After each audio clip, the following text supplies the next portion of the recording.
Hi everybody, welcome to the channel. My name's Mike, and I'm a journeyman beekeeper in North Carolina, and we're going to talk about integrated pest management. Let's get into it.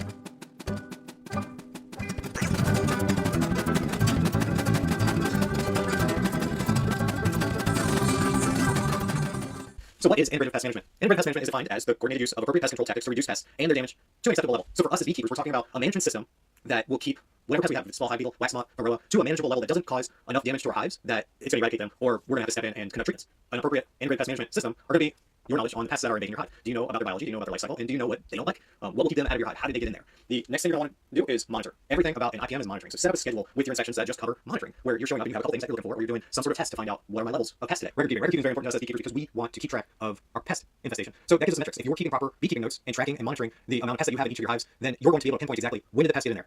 And using your knowledge on life cycle, you're going to be able to figure out exactly how long you have until action needs to be taken, how long you have until it gets out of control. You're going to be armed with all the tools you need to keep your bees healthy, because healthy bees are happy bees. How to set up an IPM that's best for you? How are you going to schedule out your monitoring? How are you going to figure out what pests are in there? And how are you going to take action to minimize the amount of pests you have in your hive so that your hive stays healthy? Now, the first step is going to be pest biology. Can you identify the pest that's in there? Do you know the difference between a wax moth larva and a small hive beetle larva? When you're looking at pictures on Facebook or you're Googling it, they look very similar. But when you see them in real life, you're going to see wax moth larva are much bigger than small hive beetle larva. You're going to see that wax moth larva creates webbing everywhere, and small hive beetle larva, when they're in the honey super, will cause a sheen over everything, and it's just like slimy and gross. Think Nickelodeon goo without the green. It's just transparent. That's the best way I can describe it. Might be showing age. Now that you can identify the pest, do you know why the pest is in there? Small hive beetle typically goes after your honey crop. They're not really going in for your brood. So your honey crop may not be defended, and they're just eating away and then causing the ugliness that small hive beetle larva does. And those that have had it know how gross they can really get in there. Wax moth larva, it's kind of in the name. Beekeeping's pretty easy. We try and keep the names very similar to what they go after. Small hive beetles look like small hive beetles. They're real small. Wax moth larva, they eat wax. So they will tunnel through your wax, and you'll see when you're looking at a frame these tunnels, and then you'll see all this webbing everywhere, and you'll see cocoons burrowed into the wood, or the wood frames or the hive box. They typically like to make cocoons in corners. These are kind of things that you would need to be able to identify and figure out, well, what stage are we in? Are we still in the, hey, we got one or two larvae making tunnels, or do we have thousands of larvae in there, and we have cocoons and actual moths running around your hive? Monitoring your pests. Now that you've identified it, let's monitor it. Let's figure out where we are. You want to know the identifiers for varroa. You want to know the identifiers for small hive beetle, and the identifiers wax moth or any other pest. A mouse in there or a snake doesn't occur in our hives too often, so I can't really speak to mice or snakes. Our snakes in this area are big. They're not going to fit through my 3/4 size entrance. But methods of control. Do you know how they get in? Are they coming right into the front door, or does your hive have cracks near the seams? Are the hive boxes uneven on there, so the bees aren't even properly they're using the side of the hive as an entrance exit? Something else is also using the side as an entrance exit, and that's going to be your pests. So we'll cover what we do when we discover that maybe I need a hive box that's a little wonky. How do we fix that? How do we help the bees fix that and entice them to properlize those little areas? We want to be able to set a threshold, and we'll get into what is the threshold, what does it mean. There is the Bee Informed Partnership that sets their annual thresholds, trying to help beekeepers and just give them a number. So when you do like a sugar shake, if you have more than a certain amount of or a certain percentage of mice coming out of your 100 bees, what does that mean? Are you over the threshold? Are you below the threshold? Do you need to treat where we at? So Bee Informed Partnership tries to hook you up that way. Most of the beekeeping clubs follow that. And in North Carolina at the conferences, we're always talking about varroa and what the threshold level is this year. So something to definitely pay attention to. Methods of control. We'll talk about the different action items you can take before putting pesticides in your hive. These are things that just deter pests from even coming to your hive and give your bees a chance to defend the hive properly. There are going to be some hives that are more defensive when it comes to pests trying to get in, and some that just let them walk right in. That's out of your control. What you're trying to do is set the bees up for success. That's what we're going to talk about today. Monitoring is finding out how much of a pest you have, what the quantity of your pest is in the hive. Recording your notes is writing it down. Control is the actions you take before treatment. Once you're over your threshold, you treat, and then you're going to monitor again and take notes again. So just keep that in mind. It's a never-ending process until winter, really, of monitoring and taking care of these. Because what we want is healthy bees at the end of the day. If your goals are a little different, you're like, I just want as much honey as I can get. Well, what about next year? Are you still going to have bees next year to produce that amount of honey? Or are you setting aside funds to continually buy bees? Here at Lake, we haven't bought bees for 4 years now. So we're very proficient at keeping our bees healthy, keeping them alive. We kind of look at honey and everything else as secondary. So selling bees, selling honey, getting wax products, those are all kind of secondary for us right now. As we become more and more proficient and we start entering master beekeeper territory, we're going to start trying to see if we can do both, keep the bees alive for a long time, and produce all this extra income from honey or wax products, making mead, that sort of thing. But I know beginner beekeepers, you hear that and you go, yeah, I got the bees for the honey, and I understand that. But let's continue on with IPM. We're going to focus on small hive beetle and varroa today. Small hive beetle, their life cycle is fairly simple. They're going to smell the hive, and then they're going to enter the hive basically through the front door. If you have other cracks and crevices, they will find those and enter that way. The female hive beetle's going to enter the hive, and then she's going to find the small spaces, the ones in between the frame rests, the ones up in the corners of the hive box. They're going to find empty cells that haven't been filled with anything yet. And they're going to lay eggs. They're going to lay a lot of eggs. 2 to 4 days after that occurs, the eggs are going to hatch. So eggs hatch, remember that. And then the larva's going to feed on what's in the hive that they can get. If it's near pollen, they're going to eat the pollen. If it's near honey, they're going to eat that. Sometimes they dip into the eggs and brood, but I mainly see them up in the honey super and in the resource pattern of the brood's nest, and they're just eating away, causing devastation.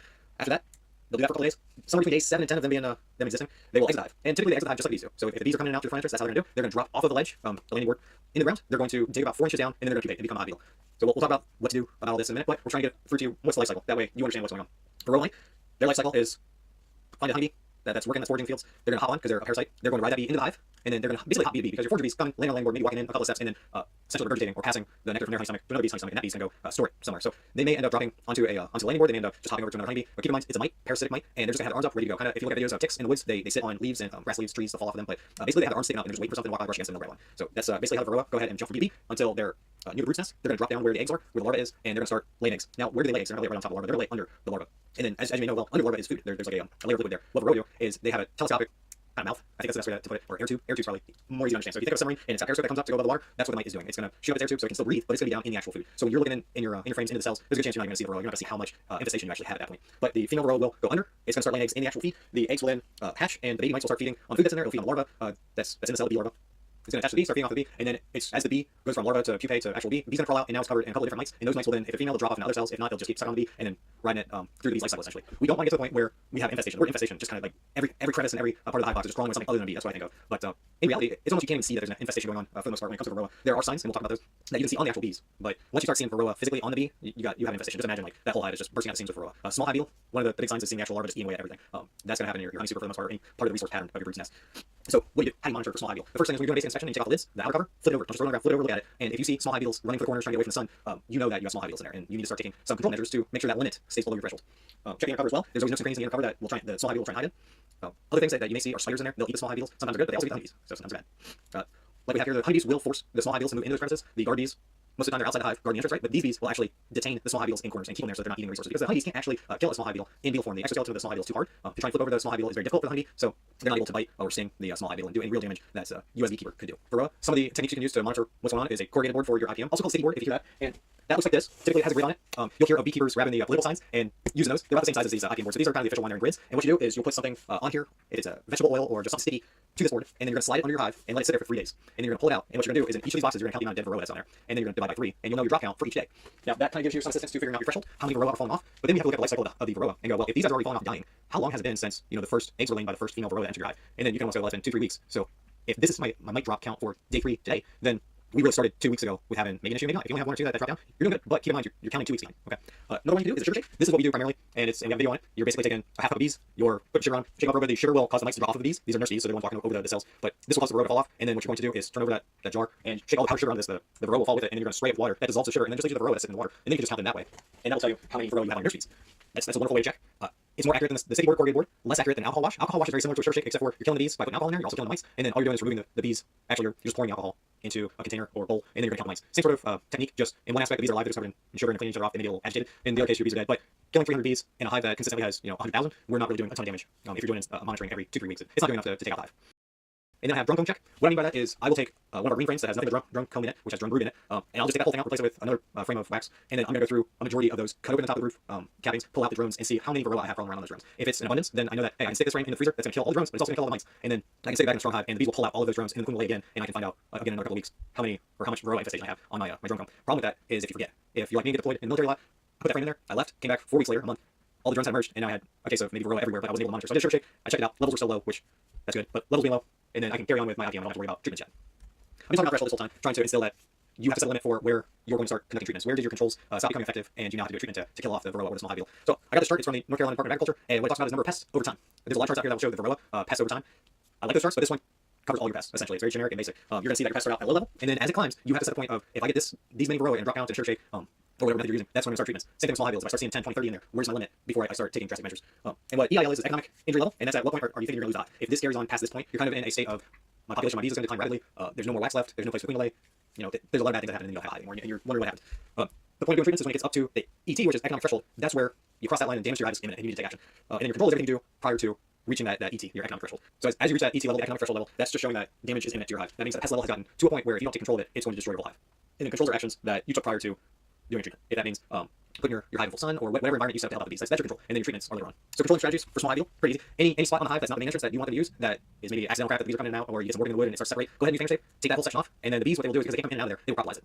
They will also propolize it, and that will trap the small hive beetles effectively on the outside of the hive because now they've kind of walled up that crack. You want to reduce the hive's main entrance, and what I'm talking about there is if you have the main entrance completely open because you were told, hey, it's that time of year, there's a lot of foraging going on, and they need that whole front door open. If it's like 9 to 10 inches open, but you're getting pests in, you need to take some actions to close that down a little bit. Help the guard bees actually defend the entrance. So what I'm talking about there is we'll go from maybe a 2 or 3 inch opening down to a 3/4 inch opening, and we'll do that for a couple of days, letting the bees guard that entrance, and then we'll figure out, well, they need more ventilation. What do we do? We'll add some shims in between each box and just do a 3/4 entrance there. That way, there's a 3/4 entrance here, up there, and maybe even at the top, and I'll help with ventilation. If you have a screen board, just take that board out and let them have at it. That will keep most of the pests out from entering the bottom still because of the hardware cloth. And then anything that's inside the bees are knocking off the frames, they'll just fall right through. Some of the other things we do for small hive beetles is we'll put these beetle traps in. I really like these guys. They're cheap, disposable, and you just put a little bit of liquid down in here, typically some sort of vegetable oil. Fill that up a third of the way, and then the bees will chase the hive beetles into the top here, and they'll drown in the oil. So you'll see these fill up with small hive beetles. You got a really big problem. But I'll put this in as a control measure. I'll put 1 or 2 in at the top box, and then I'll leave it there, and I'll just take it out, take a look. If there's nothing in there, okay. But I'm also checking the outer cover, making sure they're not just being chased in those corners and not the beetle trap. There are plenty of other beetle traps out there. That's just one I like. Check the outer cover, the inner cover. Go ahead and destroy those hive beetles. The bees typically trap them in the corner, so try not to destroy the bees at the same time. But use your hive tool, smash them, use your finger, smash them. Doesn't really matter. Another controlling strategy that's not on here that you can do is setting nematodes in the ground. There are some beekeepers that will sell nematodes. They'll raise and sell them. We don't use them. What we do is we have chickens. We raise our hives up. We let the chickens eat everything out of the ground around it. They'll scratch up everything. They'll keep the soil nice and loose, which helps the larva actually get down those 4 inches. But the chickens will eat up the larva before they even get a chance to dig down.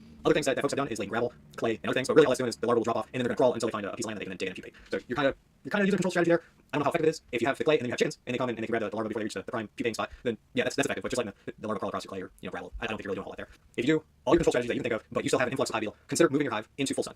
Something in the environment that you have set up is allowing the hive beetles to come in. If that's being under a tree or on top of a really loose soil, something there is not quite right, and you should consider moving your bees to a sunnier spot where they can at least get hit by the sun for 6 to 8 hours during the day. And the last one is if your trap's not working, put in a different kind of trap. There's all different kinds from sorter pads to CD cases, beetle blasters, better beetle blasters, beetle jails, all sorts of different products that you can buy that will help capture these beetles. Ensure that you're using the trap properly as well. Read the label, look at videos and what people do, and then go from there, because there are times that you think, hey, this is just trap, you said put it in the top box. Maybe you didn't put it in the right spot.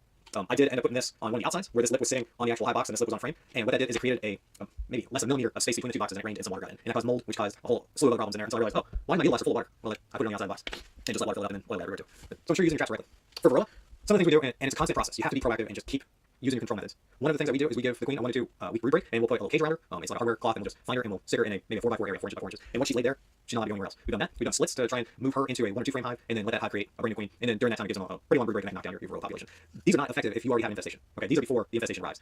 And the whole point of it is to keep that population below the economic threshold for you. And if you can do that the entire year without doing treatments, good on you. We remove the drone comb like I talked about, take that green frame out, go ahead and take a look, see how many drones have Varroa on it, freeze the frame, put the frame back after it's on, put it back, and let the bees take all those drones out, move them out. Gives the bees something to do. We will simulate swarm, which is kind of like a split. We will requeen if we have to. We typically don't. We just try to do the brood break. If we need to requeen, then we will, of course, but we haven't had to in 2 years. Full sun. Now, we don't have to keep up with the full sun because I kept going to these conferences and there was always somebody trying to sell essentially a bottom board that has hot plate in it, and what it does is it heats it up to a temperature where the Varroa can't survive, but the bees will. And I'm sure that that's gotta be harsh on the bees, but we put the hives in full sun for the most part, and that's been mildly effective to knock off Varroa. What it can do as well is make your queen less reproductive. The heat will actually kill the sperm side that's in your queen, and she may only last maybe a year or two before they replace her. Versus the old school where you could have a queen for 8 years in one hive.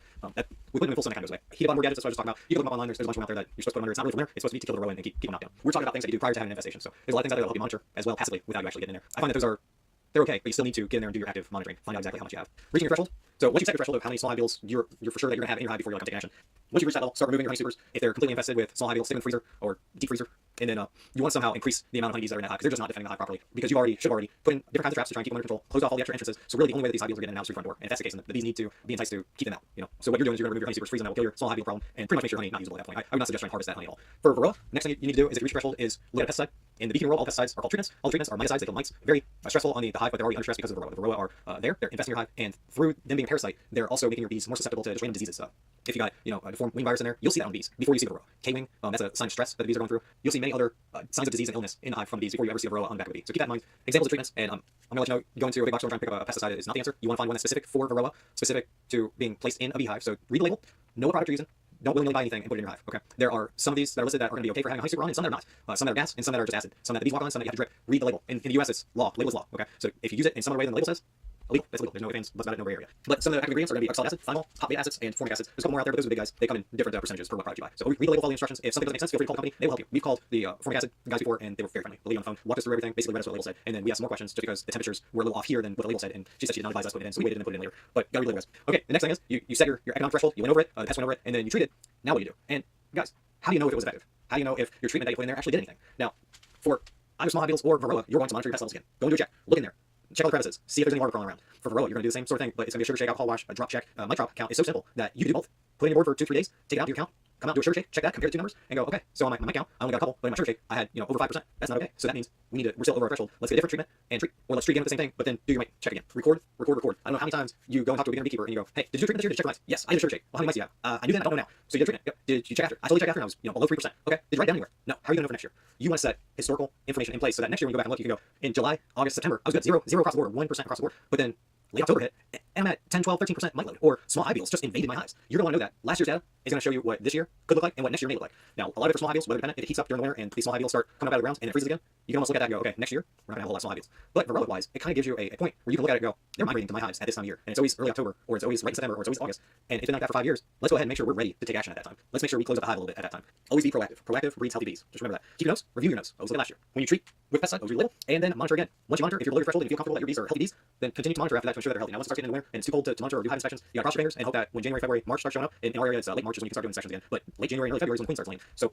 you got to cross your fingers and hope that they survive until then. They're not going to starve, no pests really ran out of the hive or kill them, and that you're ready to do beekeeping again. Because the whole point of this is just to keep that cycle going. If you really enjoy beekeeping, do the right thing and help out your hives, and it's not just set up at 9 p.m. It doesn't take very long. You can just jot down a piece of paper during this video. Hey, this is the level Being Informed Partnership thinks it should be. This is the level I want it to be. This is the type of treatment I want to use. And another note on the treatment, I might have mentioned it already, but if you treat with one product and it's not effective, treat with a different product. If you're treating with one product this year and it's very effective, next year change to a different product because you don't want the mites to adapt to what you're doing. If you're using Formic Pro every single year, check your notes. First year might have been really good, second year not so good, third year ineffective, fourth year why are we still even trying the fourth year? It was ineffective in the third year. So what we do is we go from Formic Pro to Hop Guard, back to Formic Pro, and then We're thinking about doing oxalic acid next year, but that's just something that we have to talk about before we just buy it and go out and start doing it. There's different ways of putting oxalic acid in your hive, and we're not sure we really want to do it. But be proactive, guys, and leave me notes in the comments. Like, let me know what you do. How do you keep your notes? You just write them down the hive? Do you do it electronically? How you have your IPM set up? Did I miss something completely that you do that you're like, everybody did this, we'd all be happy? And that's it. I hope you enjoyed our IPM video. Please comment, hit subscribe, like, go over to our website, wrestlegear.com. We have other supplemental articles there that will help you learn a little bit about bees and learn here. And thanks for watching.